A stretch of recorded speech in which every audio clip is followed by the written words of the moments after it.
A Dutch cargo bike is fantastically useful. You can get groceries, transport kids and pets, or bring all your gear to a music festival.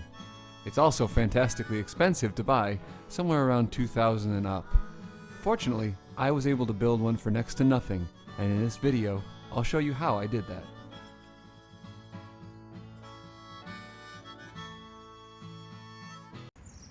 The first component is the adult bike.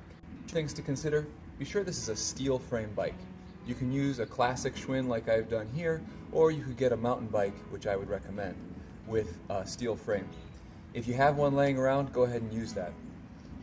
The reason for this is most people will have access to a welder that can weld steel, and that keeps it simple if you have a steel frame bike. The second thing to consider is you don't need to touch any of the shifters or the rear brake. So choose a bike where you already like the shifters and the rear brake, since those are going to remain in place before and after this build. Be sure to measure the distance from the crankcase to the ground before you get started. That way, before and after this build, you can keep that distance the same, and thus the geometry of the bike and the feel of riding the bike the same. All you need to do at this step is disassemble the headset. Then remove the fork and the front tire. Now there's different headsets out there, so I would recommend that you Google or YouTube how to disassemble your bike's headset. That way you can see an in-depth video about how to do that. The second component is the child's bike. This is a 20-inch tire, and the front fork, headset, and handlebar area remain unchanged. I did remove the handlebars so they're not swinging around while I'm driving the cargo bike. As far as the frame goes, you want to reuse as much as possible all the way down to the crankcase. I took an angle grinder right here and cut it off, then welded it to the frame for the cargo bike. More on that in just a moment. The last thing to consider here is you want to be sure these brakes work, because you're going to be repurposing them in the cargo bike. Otherwise, this is all you need from the child's bike. The third component is the frame that connects the adult bike to the child bike and forms the backbone for the cargo box itself. It consists of 3 pieces of metal and 6 welds. Let's take a look. This is a 1.5-inch square tube. It connects the crankcase on the adult bike all the way under the cargo box and up to the child's bike right here. The second piece of metal is this bracket. It's just used to support and provide extra strength for these connections up here. The third piece of metal is a long circular tube that extends this headset all the way down to this square tubing. Now, some tutorials will tell you you should actually cut this frame off right here, forming a vertical line, and then build your own headset and own down tube with connection to this square frame. That means you're rebuilding your own headset, and I really wanted to reuse the one that I had with the ball bearings, etc. So I went with this geometry right here. Now let's take a look at the welds. First, you have to cut an arch into this 1.5-inch square tube so that it fits exactly on this crankcase. This is actually welded all the way around, all the way under, and all the way up the other side. I did have to remove the pedals and the gears and chain so that I could do this. Plus, it keeps from heating up all those things that are inside there while you're executing the welds. The second weld connects this circular tube right here and around the top to the existing headset. The third weld connects this circular tube to this square tube. One more thing to note here before you get all the way through this: be sure that you drill this hole right here and a similar one on the top so that your steering tube can pass all the way through this circular tube, through this square tube, and out the bottom so that you can set up your steering linkage in the next step. So be sure you execute those 2 holes at this point. The last welds are all here on the front where the child's bike is. This child's bike frame actually extends through a hole that I cut right here all the way to the bottom of this square tube right here. You have to weld all the way around here, and then I chose to add a weld right here connecting this support bracket to the long frame tube, and then another set of welds right up here. That gives me a triangular geometry at the connection between the child's bike and the tube that extends all the way under the cargo box, giving everything just a bit more strength. You also want to set your bike up on blocks. Keep this distance from the crankcase to the ground the same as it was before, and keep the distance from here to the ground about 2 inches less than it is over here. Also take a laser level or a straight line of some sort so that you can keep this a perfectly straight line. You want to be sure that you don't have a bike that's offset in the front from where it is in the rear. So you're going to spend quite a bit of time here putting your bike up on blocks, getting all this balanced just right, making sure that it's straight, and then cutting this so that it's exactly the right length and fits in with everything else. Once you've got that done, you can put on a few tack welds, give it a check, and then finish welding all the rest of this together. A couple things to consider. From here to here on my bike is 6 feet. That's a little bit too much. Go for 5 or even 4.5 feet. I realized after the fact that my cargo box is really, really long and it makes turning a bit of a hassle with this bike. Now you've got the initial frame for the cargo bike built, but you need to put in the steering linkage. You can see that when I turn these handles here, the front tire on the bike moves, and it's a very tight linkage. So how do we get that? This is how. These handlebars right here go through the headset as usual, but at this point right here, there's a weld which connects a metal tube all the way down to here. That metal tube then goes through a steering linkage. This is just a 90-degree attached, it's a square tube. And using this electrical conduit, it connects to another 90-degree tube, the exact same length, added to this front fork. The essential component here is right here. This is a pneumatic hose swivel connection. It's very tight since it's used for air hoses, and that's what gives us our good strong linkage from the front tire to the handles. I did have to notch out, you can see right here, I had to take out a notch using an angle grinder so that when this turns, it'll actually go into that notch right there. That gives me much more range of turning. Otherwise, this thing only lets you turn maybe 15 or 20 degrees. Taking this notch out on both sides here allows much more turning, 60, 70 degrees, something like that.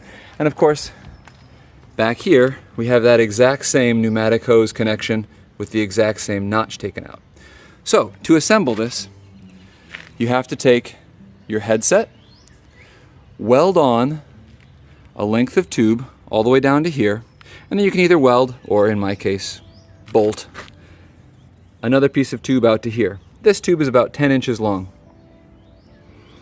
Using a pneumatic hose fitting, you can either weld or bolt. I chose to weld this on right here.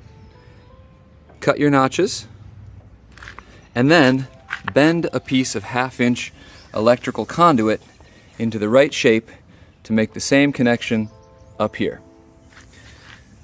Now, in order to bend this, you can just get a piece of small rebar, stick it inside the tube, and bend it to shape. Once you get it to about the right length, you can cut it using an angle grinder, and then make your attachment right here and right here. For this, I actually broke apart. I cut notches into this 1/2-inch tubing right here, wrapped it around my pneumatic hose fitting, and then welded it into place. That's why it's got this sort of funny shape. What you're actually seeing is individual pieces of that conduit that have been broken apart and then welded in between so that I get a good connection to this pneumatic hose fitting right here. At this point, you're ready for a test drive. You don't have the box on, but you can actually pump up the tires and take this thing out. Just remember that you don't have a front brake yet. Now it's time for the cargo box. These are rather thick pieces of metal left over from a cellar door that I had. I just cut them into the right shapes and then welded here, here, here, here, here, and here. I did the same thing on the front. So you've got your connection to the frame right here and down there, and then a separate frame for the cargo box built right there. These long pieces were taken from the same place and similarly welded in all corners. At that point, you've got an empty frame. It's not terribly heavy because you kept the pieces so small. Then you can add this. This is actually roofing coil in my case. It's an aluminum metal that's very lightweight.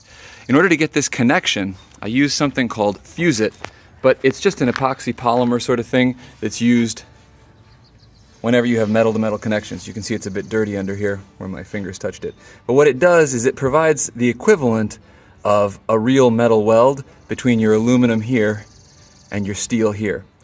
So you have to cut these things to size. Be sure that you bend under any edges that could be real sharp. And then you can use fuse it to make the connections between your frame and the insides of your cargo box.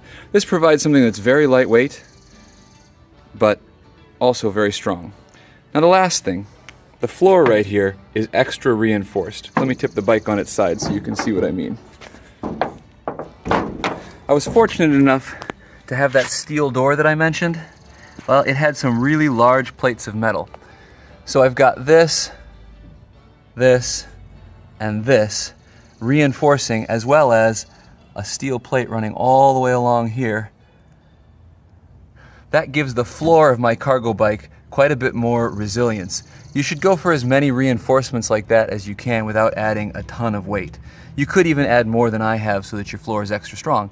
It's going to hold the most weight, and you really do want that to be extra reinforced. You note here I've also used fuse it at all these joints between the roofing coil and the steel.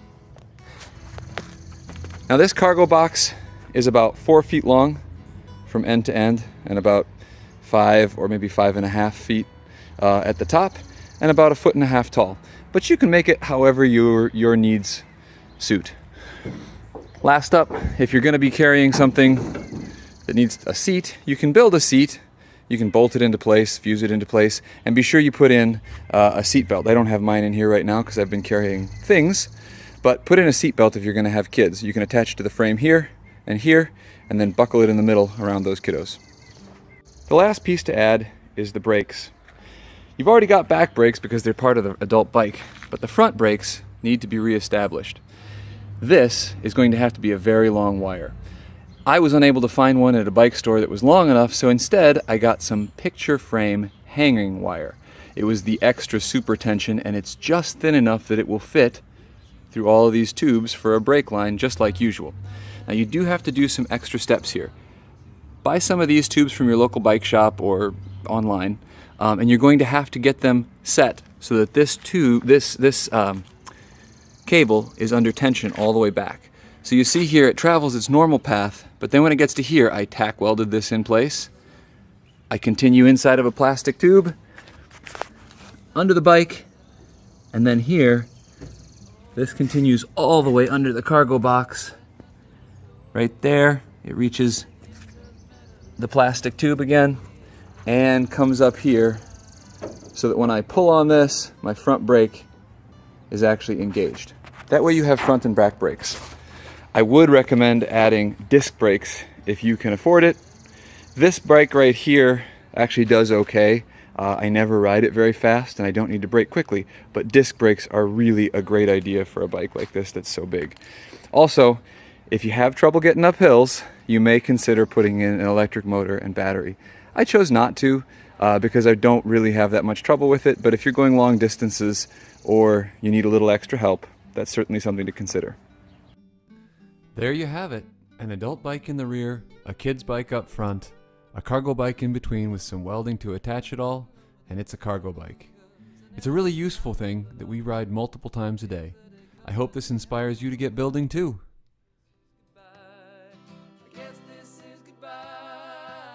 Let me know what you think in the comments, and don't forget to like and subscribe for more unique and useful do-it-yourself builds.